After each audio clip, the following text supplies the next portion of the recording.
What's happening? MC Marcus Chapman here to break down show number 23 in the MC 25. It's called MC Moves to the Metroplex. It was done January 5th, 2001 on a Friday at KKDA FM, Dallas Fort Worth, alias K104. Right? First of all, the reason why it's called MC Moves to the Metroplex, for those of you who have never been to the Dallas area, it's not just Dallas. See, we typically, everybody else around the country just know Dallas, Dallas Cowboys, Dallas Mavericks, but it's Dallas Fort Worth. I remember being told by Ken Dow, who was the general manager at K104. I remember him telling me, don't just say Dallas, because when you just say Dallas, the Fort Worth people get ticked off because they feel like you're slighting them. So it's Dallas Fort Worth, and then the Metroplex is all the other areas, because Dallas and Fort Worth are the two big cities, but then you also have Arlington, you have Irving, and then you have other ones like Plano and Mesquite and all these different little areas. Pleasant, you got neighborhoods and cities, and the whole area together is called the Metroplex. And it's funny because I lived in Dallas, the Dallas-Fort Worth area twice.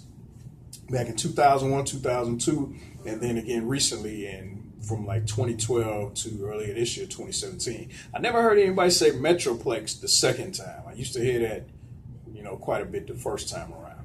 But at that time in 2001, the way I got there in the first place, I was working at WTLC in Indianapolis, and in 2000, got there in late 99. And worked there 2000, and while I was there hosting the 6 to 10 night show, I started getting a lot of attention from different radio stations around the country, because I had a hot show. I was new on the map. I had been doing radio for a minute by that point, but I had only been in college, and then I was at GCI in Chicago and doing weekends and filling in during the week and all that, and I kind of built myself up to the point where I was a star there. And then TLC, I did really well. And while I was at TLC in Indianapolis, I was up for a gig in DC. I was considered for something in New York for a minute. Miami, I came really close to going there. A couple of different cities in North Carolina, Raleigh and Greensboro. And I remember I wanted that Miami job. I don't have any kids, but if I had gone to Miami, that might be different. They don't tell it. Hey, I was 26, 27. So, and then I ended up being up for a job in Philly. And I was supposed to fly to Philly on November 1st, 2000. I'll never forget it, to audition.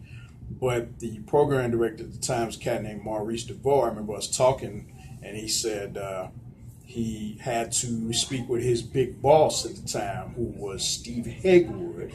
And after that, I never heard from him again. And instead of, going to Philly, I was talking with the K104 people, which was Skip Cheatham and Ken Dow, and I ended up flying out to Dallas on November 1st of 2000. And Skip Cheatham took me around the area, went to a couple of clubs, and eventually I ended up getting hired there. So I flew down. My last day at WTLC in Indianapolis was December 22nd of 2000. December the 27th, the movers came and got all my stuff and put it in a truck, drove it down, and I hopped on a plane. I got my car shipped. I remember they gave me like $2,500 to move. So I think it was about maybe $2,000 to move, and then about $500 to ship my car. Then I paid for my own plane ticket and flew down to the Dallas-Fort Worth area. And they put me up in a hotel. I was in a Holiday Inn Express in Arlington. It was right off the 360 highway. It was close to Grand Prairie. Arlington and Grand Prairie are like right by each other. So I was in the Holiday Inn Express staying there. My car got there first, so I was able to get around the area a little bit. And it was funny because I had just missed, they had an ice storm right before I got down there. And that was gone, and then I got my car, so I was able to head out to a couple of places. I went to Club Phenomenon, which was the hot club at the time. It was in North Dallas, off 635 in Preston. I went there for the night before New Year's Eve, December 30th, and I went to a New Year's Eve party. And I ended up starting on the air at K104, hosting the 6 to 10 night show on New Year's Day, the night of New Year's Day, which kind of threw me off. I wasn't expecting to work that day. I actually had it in my contract that I was going to have all the holidays off, but I guess I forgot to mention that one. So I ended up working New Year's Day, and it was weird because the very first time I tried to talk, I was talking over Missy Elliott Hot Boys. I had made my own edit of it. It had like maybe a 30-second intro, and I talked over it. But for some reason, it didn't come through. As it turned out, I was talking on the wrong mic. The mic that was right in front of me was not the mic that I turned on. So kind of got off to an ominous start. But got through that night. And the interesting thing about K104 at that time, they were major radio stations, major. But the equipment, like the board that we ran, was really old. I remember it definitely needed to be updated. It was not state of the art at all. I remember buttons popping off the board, and it was sometimes you hit stuff and it would start. It was like But at the same time, the way they recorded the shows, they recorded on mini disc, and at that time, mini disc was supposed to be the next big thing from a technological standpoint, but it never really caught on because it wasn't necessary. I mean, CDs were the standard for music, and they actually played their music off of CD. They still played the commercials off of carts, which I was very surprised by that, but they recorded on mini disc. And the mini disc player, the day that I did my first show, was kind of malfunctioning. It wasn't necessarily recording everything, or it was recording music instead of my talk breaks. So I only have a couple of talk breaks from that very first show I did. The second night was kind of similar. Just had some talk breaks, not all of them. They actually took the mini disc player out the studio. So my third show, which was Wednesday, January 3rd, couldn't record that because the disc player wasn't in the studio. Then they brought it back that Thursday.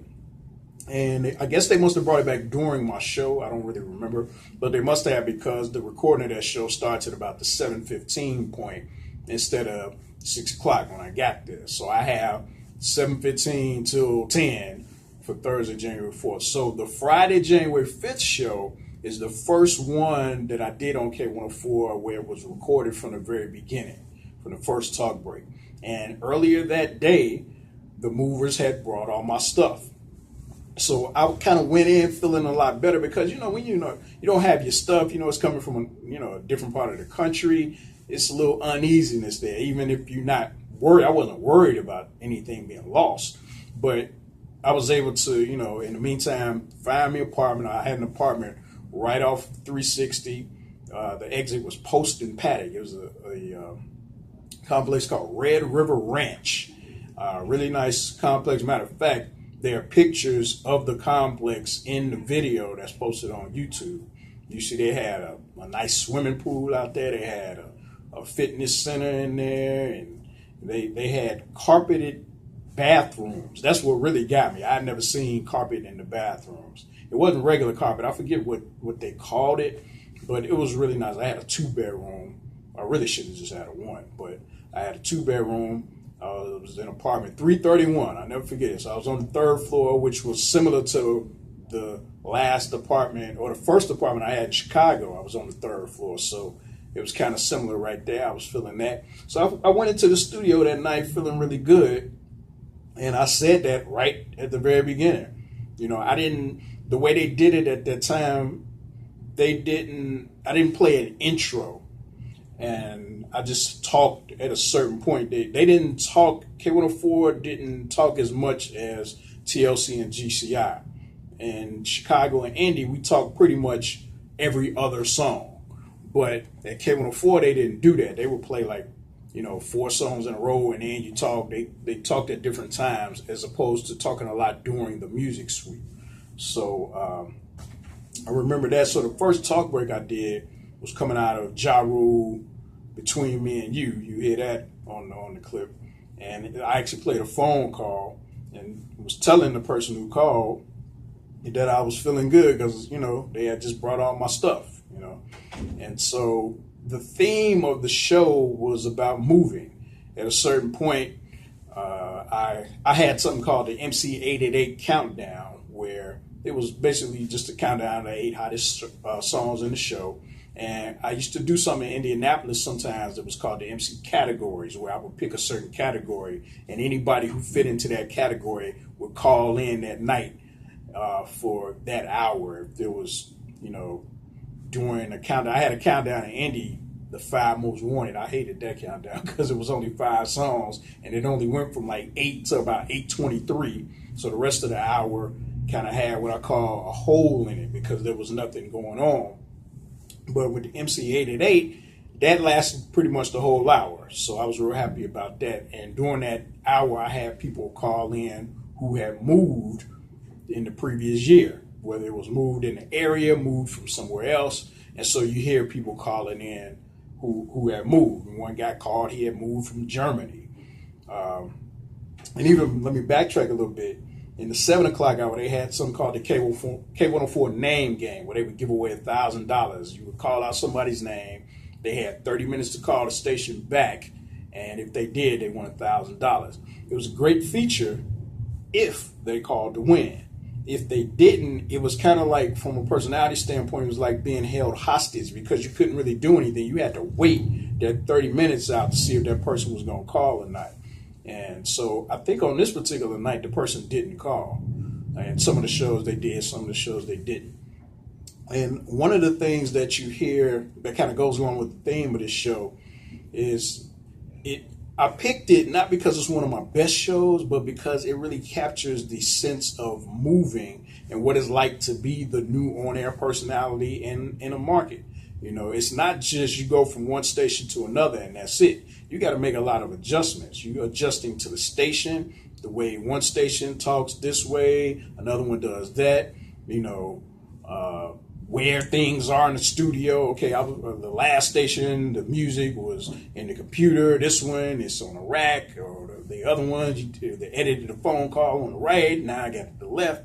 And then also you go through life adjustments as well. Like I said, moving, having your stuff coming down, you're trying to get on track, get settled in, and it's not an easy thing to do. You have to kind of handle your business from a personal standpoint and professional at the same time. And so you go through different changes. And I feel like this show really captures the essence of being that new personality in a market and adjusting to different things. One adjustment I made, I used to do something in Indianapolis called Holla Holla in the 9 o'clock hour. And you actually hear me introduce it on this show. Not for the first time, but I used to play the instrumental, the Ja Rule Holla Holla. And then I come on, I'll be like, holla, holla, holla, holla. Yo, it's time to get your hollers on. Come on. And I would repeat it and give out the phone number, tell people to call to get their hollers on. It was like a way of doing shout outs, but everybody did shout outs. I was the only one who did hollers. So it was a way to market myself without actually doing anything that was that much different. But you hear people calling for the hollers, but in Indy, I had a voicemail where people could leave messages too. And in Dallas, I didn't have that. In K104, I didn't have that. So it didn't work as well. And this was actually the last time I ever did Holla Holla on the radio in this show. The other thing about this show that's really cool is you hear the promo that the radio station was running to get people and let people know that I was the new host of the night show. So they took some elements of my old intro that I had in Chicago for the after set. I had started using bits and pieces of it in my shows in Indy, to like talk coming out of certain commercial breaks or going into my countdown. So they actually took some of that. They took a couple of calls that were recorded on that first show. The guy who did production was a guy named Jerry. He handled all of that. And then they got Cocoa Butter. He was one of the on-air talents at the time at K104. And he still does voice stuff for them. He had a real rough voice. And so he was a rapper too. So it's like you hear, the MC, Marcus Chapman. Then he come in like, ooh, we MC, Marcus Chapman. What's happening, Captain? He said, tell a friend from 6 to 10. And then you hear little pieces of the phone calls coming in. You hear a girl say that she had met me. And that was from Phenomenon on New Year's Eve. She called the very first show. She was like, yeah, I'm calling to say I had met you that night, and the part that they didn't use, she said, something like, I didn't know that you were the personality from K104 or whatever. I probably told her that because when you move into a new city and you going to be on a hot station every night, you want people to know. So I let her know they use a little piece of that. And then, K104, Cocoa Butter come in, he kind of wrap it up, it's the new nights. Okay, this is one. Four. It sound hot. So you get to hear the station promoting that I was the night show host. And so that's a new thing that happened. They did a promo similar to that when I went to Indy, and they did it mainly before I started. But this particular promo ran that whole first week, and they ended up doing a second one. Clips of the promos themselves I actually posted on YouTube as well. So, yeah, it's not necessarily one of the best shows I ever did because there's some mistakes and there's some, you hear me not doing what we call hitting the post, talking up to the lyrics, but a lot of that was equipment based, adjusting to the new equipment. Like I said, it was kind of old, but they got it state of the art now, like everybody else. But yeah, it captures the feeling of being a new on-air personality in the market. Back in 2001, the industry was popping. The fact that I went from TLC to K104, from Indy to Dallas Fort Worth, was mentioned in one of the trade magazines called Billboard Airplay Monitor. So this was kind of the height of my success as an airtime, even though this particular show it's not one of the best shows I ever did. But you hear the flavor, you hear the people call in. One girl calls in, probably my favorite part of the show, welcoming me to Dallas. She's like, welcome to Dallas, boo. And so she wanted to know how old I was, where I was from. She's like, what do you look like? Because everybody else on K104 look good. Because at that time, it wasn't no social media. Wasn't no, well, go to my Facebook, go to my Instagram. That didn't exist. And wasn't no text messaging, pictures. A lot of radio stations didn't even have websites at the time. K104 had one, but I wasn't on it because I was brand new. Right? This was still my first week. So, I was explaining to her that I was going to I kind of played around when she asked me what I looked like. But those were the type of questions people wanted to know if you were a personality on their station. They've been listening, well, who are you? Where you from? What you look like? I want to know, And I never met that particular woman. I don't remember her calling back or meeting her in person. But, those were legitimate questions. I even asked her, you got anything else you want to know? Go ahead and ask, So that's just kind of how it was at that time, working on a major radio station. And I think this show really captures that feeling of making that transition